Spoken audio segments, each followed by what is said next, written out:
महाराष्ट्र में सियासी टकराव तेज होते हुए नजर आ रहा है। एनडीए गठबंधन में टूट की खबरें लगातार सामने आ रही हैं और अब एनसीपी प्रमुख अजित पवार ने बीजेपी को चौंका दिया है।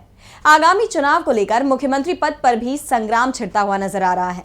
अजित पवार की पार्टी हो या शिंदे गुट, सबने अपनी दावेदारी पेश कर दी है, जिसके बाद प्रदेश में एनडीए गठबंधन संकट में नजर आ रहा है। देखिए ये रिपोर्ट। महाराष्ट्र एनडीए में तनाव बढ़ता ही जा रहा है। लोकसभा चुनाव के बाद से एनडीए गठबंधन में शुरू हुआ टकराव थमने का नाम नहीं ले रहा। आगामी विधानसभा चुनाव के लिए राजनीतिक दलों ने अभी से अपनी तैयारी शुरू कर दी है। इसी कड़ी में अजित पवार की पार्टी ने अहमदनगर जिले के क्षेत्रों में अजित पवार के दौरे के दौरान लड़की बहन योजना के पोस्टर लगाए। इन पोस्टरों में अजित पवार की तस्वीरें तो थी, लेकिन सीएम का जिक्र तक नहीं था।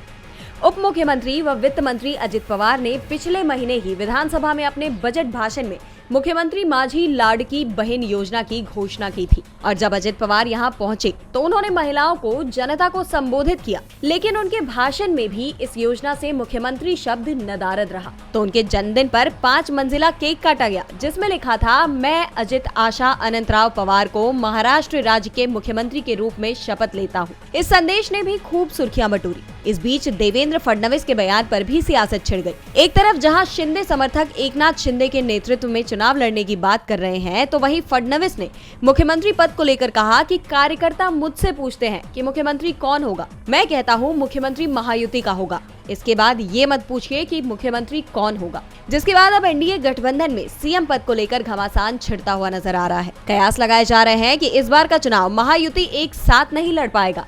गठबंधन की अंतरकलह ही उस पर भारी पड़ती हुई नजर आ रही है, जिसका फायदा विपक्ष के महाविकास अघाड़ी को जरूर मिल सकता है। डीबी लाइव की रिपोर्ट।